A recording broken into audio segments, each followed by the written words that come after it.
بچی ہے چند سانسیں یا نبی تشریف لے آؤ کہ رستا تک رہی ہے آپ کا بیمار کی چوٹ۔ بسم اللہ الرحمن الرحیم نحمدہ ونصلی ونسلم علی رسولہ الکریم۔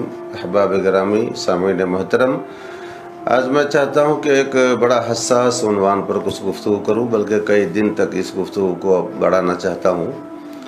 آج کل علماء کے درمیان جو مسائل میں اختلاف ہوتا ہے، فروعی مسائل میں، جو دین کے بنیادی مسائل نہیں ہیں بلکہ غیر بنیادی مسائل، فروعی مسائل جن کو ہم کہہ سکتے ہیں، احکام فقہیہ یا احکام اجتہادیہ ہم جن کو کہہ سکتے ہیں، ان مسائل میں اختلاف کی بنیاد پر امت میں زبردست انتشار پایا جاتا ہے، اور کچھ لوگ کسی کے پیچھے، کچھ لوگ کسی کے پیچھے ہو کر کے ایک دوسرے پر طعن و تشنیع کا بازار گرم کرتے ہیں، بلکہ ہر کوئی اپنے اپنے مقتدا کے علاوہ دوسروں پر تنقید کرتے رہتے ہیں، یہاں تک کہ زبانیں طعن دراز کرتے ہیں کہ دوسروں کے ماننے والوں کو یا دوسرے کے قول کو ماننے والوں کو صلح کلی، خارج سنیت، مسلک سے الگ، نہ جانے کیسے کیسے کلمات کہے جاتے ہیں۔ تو اس کی وجہ سے امت میں زبردست انتشار پایا جا رہا ہے، اختلاف کا ماحول پایا جاتا ہے، نفرتوں کا بازار گرم کیا جاتا ہے، ایک دوسرے سے دوریاں بنائی جاتی ہیں، اور پھر ہمارا جو ملی اتحاد ہے وہ پارا پارا ہوتا چلا جا رہا ہے۔ یہ بڑا حساس موضوع ہے۔ میں چاہتا ہوں کہ کچھ قسطیں اس عنوان پر بھی پیش کروں۔ سب سے پہلی بات آپ یہ سمجھ لیں کہ دین کی جو بنیادی باتیں ہیں ان میں شریک ہونے والے جو چار جماعت کہلاتی ہیں، جیسے شافعی، حنفی، مالکی، حنبلی، یہ چاروں مسالک کے لوگ دین کی بنیادی باتوں میں شریک ہیں۔ جو اصولی باتیں ہیں ان میں سب شریک ہیں، اور اسی لیے انہیں اہل سنت و جماعت کے نام سے موسوم کیا جاتا ہے، اور سب کے سب یہ سنی ہیں۔ شافعی، حنفی، مالکی، حنبلی، یہ چاروں کے چاروں مسالک کے لوگ سنی ہیں، اہل سنت و جماعت ہیں، ہدایت پر ہیں۔ باقی ان کے درمیان مسائل فرعیہ میں، احکام اجتہادیہ میں آپ کو درجنوں بلکہ سینکڑوں کے حساب میں، ہزاروں کے حساب سے اختلافات نظر آئیں گے۔ ان اختلافات کی بنیاد پر ایک دوسرے کے خلاف زبان طعن دراز نہیں کی جا سکتی ہے، ایک دوسرے پر تنقیدیں نہیں کی جا سکتی ہیں، ایک دوسرے کو خارج سنیت نہیں قرار دیا جا سکتا ہے، بلکہ سب کے سب اہل حق ہیں، مسلک اہل سنت و جماعت والے ہیں۔ آج کے دور میں کہہ لیجئے تو ان کا جو نیا نام ہے، مسلک اعلیٰ حضرت والے ہیں۔ اب اس کی میں چند جھلکیاں آپ کو دکھانا چاہتا ہوں کہ مسائل میں، فروعی مسائل میں سینکڑوں، درجنوں اور سینکڑوں اختلافات کے باوجود بھی کوئی سنیت سے باہر نہیں جاتا، بلکہ سب کے سب اہل سنت و جماعت میں داخل رہتے ہیں۔ اور اسی اختلاف کو آقا کریم سرور عالم سید عالم صلی اللہ تعالی علیہ وسلم نے میری امت کے علماء کا اختلاف رحمت ہے ارشاد فرمایا ہے۔ لیکن افسوس ہے کہ آج کا ماحول، آج کی جو نسلیں ہیں، آج کے جو علماء ہیں، وہ کتابیں کم پڑھنے کی بنیاد پر اور دین کی باریکیوں کو کم دیکھنے کی بنیاد پر اس اختلاف کو اپنی نادانی، کم فہمی، ناعقبت اندیشی کی بنیاد پر زحمت بنا رکھے ہیں۔ لیکن یہ چیزیں پہلے نہیں تھیں۔ علماء امت میں اختلاف کے چند جلوے ہم آپ کو دکھاتے ہیں، اور پھر اس کے بعد یہ بھی دکھائیں گے کہ ان اختلافات کے باوجود بھی کسی کے خلاف کچھ بولنے کا ہمیں حق حاصل نہیں ہے، بلکہ ہمیں جس امام کی تقلید کا شرف ملا ہے، ہم اپنے امام کی تقلید بھی کرتے رہیں گے۔ باقی دیگر ائمہ کرام اور ان کے مقلدین کی تعظیم میں کوئی فرق بھی نہیں ہوگا، ان کے احترام میں کوئی فرق بھی نہیں ہوگا، ان کو سنی جاننے میں کوئی فرق بھی نہیں ہوگا، وہ سب اہل سنت سے سمجھے جائیں گے اور سمجھے جاتے ہیں۔ آج ہم چاہتے ہیں کہ عید کے عنوان کے بارے میں، عید پر ہم کچھ باتیں بتا دیتے ہیں، انشاءاللہ وضو، پھر نماز اور دیگر مسائل پر بھی ہم گفتگو کریں گے۔ عیدین کی تکبیرات میں ائمہ کا اختلاف دیکھیے، صحابہ کرام کا اختلاف دیکھیے، عیدین میں کتنی تکبیریں کہیں جائیں۔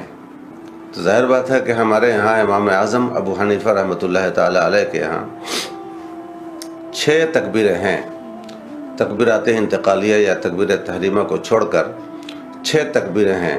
لیکن آئیے اسی عیدین کی تکبیرات کے بارے میں ائمہ اور صحابہ کا اختلاف دیکھیے۔ چنانچہ حضرت ابن عباس رضی اللہ تعالی عنہ، یہ حضرت عباس کے لڑکے ہیں، سرکار کے چچا حضرت عباس کے لڑکے حضرت ابن عباس رضی اللہ تعالی عنہ، یہ بھی مفسر قرآن ہیں اور مفسر قرآن میں بڑا اونچا مقام ہے ان کا، مفسرین قرآن میں۔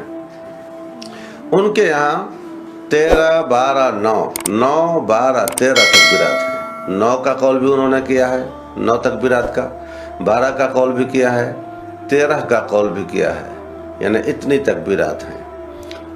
آگے بڑھتے ہیں، حضرت جابر بن عبداللہ، یہ بھی صحابی ہیں، صحابی رسول ہیں، یہ 7 تکبیرات کے قائل ہیں، یہ دونوں رکعتوں میں ملا کر 7 تکبیرات کے یہ قائل ہیں۔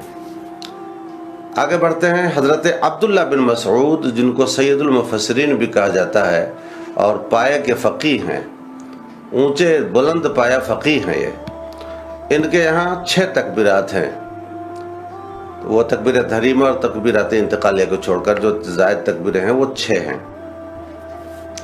اسی قول کو امام اعظم رحمۃ اللہ تعالی علیہ نے لیا اور اسی قول کو ہم لوگ لے کے چلتے ہیں حناف حضرات۔ امام مالک عیدین کی پہلی رکعت میں قرأت سے پہلے بشمول تکبیر تحریمہ 7 تکبیرات کے قائل ہیں۔ پہلی رکعت میں، ایک ہی رکعت میں بشمول تکبیر تحریمہ، تکبیر تحریمہ کو لیتے ہوئے 7 تکبیرات کے وہ قائل ہیں، گویا کہ ایک تکبیر تحریمہ اور 6 اوپر سے اور تکبیریں ہیں، تو 7 تکبیر کے قائل ہیں۔ دوسری رکعت میں 6 تکبیرات کے قائل ہیں، یعنی تکبیر قیام کو شامل کرتے ہوئے یہ 6 تکبیرات کے قائل ہیں۔ اب 6 اور 7 13 تکبیرات کے امام مالک رحمۃ اللہ علیہ قائل ہو گئے۔ اب دنیا میں جو مالکی حضرات ہیں وہ 13 تکبیریں عیدین میں کرتے ہیں، عید الفطر میں بھی، عید الاضحیٰ میں بھی وہ 13 تکبیریں بولتے ہیں۔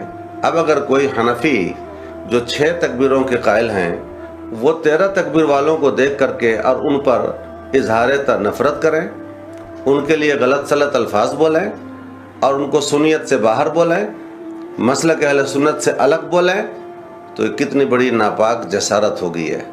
ہرگز یہ اجازت نہیں ہے کہ 13 تکبیرات کے جو قائلین ہیں جیسے مالکی حضرات، تو ان کو سنیت سے باہر نہیں کیا جا سکتا، ان کو مسلک سے باہر نہیں کیا جا سکتا، بلکہ وہ بھی اہل سنت و جماعت میں سے ہیں، گرچہ تکبیرات کی تعداد میں ہمارا ان کا بہت بڑا فرق ہے۔ ہمارے یہاں 6 تکبیرات ہیں، امام مالک رحمۃ اللہ تعالی علیہ کے یہاں 13 تکبیرات ہیں۔ اس فرق کے باوجود بھی کسی کو یہ ہمت نہیں ہے، کسی کی یہ جرأت نہیں ہے کہ مالکی حضرات کو کہہ دے کہ یہ سنت سے، اہل سنت سے الگ ہو گئے۔ آئیے حنابلہ، امام احمد بن حنبل رضی اللہ تعالی عنہ اور ان کے ماننے والوں کے یہاں کیا ہے، وہ کہتے ہیں عیدین کی پہلی رکعت میں تکبیر تحریمہ سمیت 7 تکبیرات، اور اس میں تکبیر رکوع کا اعتبار نہیں۔ دوسری میں 5 تکبیرات، 7 5 12، اب یہ 12 تکبیرات کے قائل ہیں تکبیر قیام کے علاوہ، تو یہ 12 تکبیرات کے قائل ہیں۔ پھر یہ بھی ہم سے الگ ہو گئے، امام اعظم کے یہاں 6، ان کے یہاں 12۔ لیکن کسی بھی حنفی کو یہ ہمت نہیں اور کسی بھی مالکی کو یہ ہمت نہیں کہ وہ حنبلی حضرات کے اس تکبیر کی تعداد کے فرق کی بنیاد پر سنیت سے باہر کرے اور مسلک سے الگ گردانے، بلکہ وہ بھی اہل سنت ہیں، یہ بھی اہل سنت ہیں۔ آگے بڑھتے ہیں، شوافع کی طرف چلتے ہیں۔ امام شافعی رحمۃ اللہ علیہ، ان کے یہاں تکبیر تحریمہ و تکبیر رکوع کے سوا 7 تکبیرات پہلی میں اور دوسری میں تکبیر قیام و تکبیر رکوع کے علاوہ 5 تکبیرات، اگر دونوں کو ملا دیجئے 7 5 12، اور پھر اگر یہ دونوں تکبیر قیام اور تکبیر رکوع تحریمہ کو ملا دیجئے تو پھر 14 تکبیرات ہو جاتی ہیں۔ اب اتنا فرق ہے شافعی، حنبلی، مالکی، حنفی میں ایک تکبیر کے معاملے میں صرف، باقی اور بھی احکام میں فرق ہے۔ پھر نماز عید کو وہ کیا کہتے ہیں، وہ اس میں بھی فرق ہے، اس میں بھی اختلاف ہے۔ ان اختلافات کے باوجود بھی کسی حنفی کو یہ اجازت نہیں ہے کہ کسی مالکی پر، کسی شافعی پر، کسی حنبلی پر زبان تان دراز کرے اور ان کو سنیت سے باہر کرے۔ کسی مالکی کو یہ اختیار نہیں ہے کہ وہ حنبلی پر، شافعی پر، حنفی پر زبان تان دراز کریں۔ کسی حنبلی کو اجازت نہیں ہے کہ وہ مالکی پر، شافعی پر، حنفی پر زبان تان دراز کریں، اور کسی شافعی کو یہ اجازت نہیں ہے کہ حنبلی پر، حنفی پر اور مالکی پر زبان تان دراز کریں، ان کو سنیت سے باہر کریں۔ اس کو میں نے اس لیے پیش کیا ہے کہ یہ صحابہ کرام میں بھی اختلاف پایا گیا، پھر ان اختلافات کا نتیجہ ائمہ کرام کے اختلافات کی شکل میں نظر آیا۔ ائمہ کرام نے بھی بعض نے بعض صحابی کا قول لیا، بعض نے بعض صحابی کا قول لیا، سب کے سامنے صحابی کا قول ہے، حدیث پاک موجود ہے، مگر اختلافات ہیں۔ ان اختلافات کے باوجود بھی سب اہل سنت و جماعت ہیں، اور کسی کو اہل سنت و جماعت سے نکالنے کا کوئی حق نہیں ہے۔ اب اس تناظر میں ذرا آج کے ماحول کا آپ جائزہ لیجئے، آج کے ماحول کا جائزہ لیجئے۔ ذرا سی بات میں اختلاف ہوا اور سنیت سے لوگ باہر کرنا شروع کر دیتے ہیں کہ فلاں حضرت کی بات کو نہیں مانا، ہمارے حضرت کی بات کو نہیں مانا، ہمارے حضرت کے قول کو نہیں مانا، فلاں حضرت کے فتویٰ کو نہیں مانا۔ ارے بھئی، تو فلاں حضرت کے فتویٰ کو نہیں مانا تو فروعی مسائل میں اختلافات ہوتے آئے ہیں، دور صحابہ سے ہوتے آئے ہیں، آج تک ہو رہے ہیں، اور جب تک یہ امت کے علماء موجود رہیں گے اختلافات ہوتے رہیں گے۔ ان اختلافات کو رحمت بنانے کی بجائے زحمت بنانے کا حق آپ کو کس نے دیا؟ یہ رحمت ہے، اس کو رحمت کے انداز میں لینا پڑے گا، اور ان فروعی مسائل میں اختلاف کی بنیاد پر کسی پر کوئی بھی زبان تان دراز نہیں کر سکتا ہے۔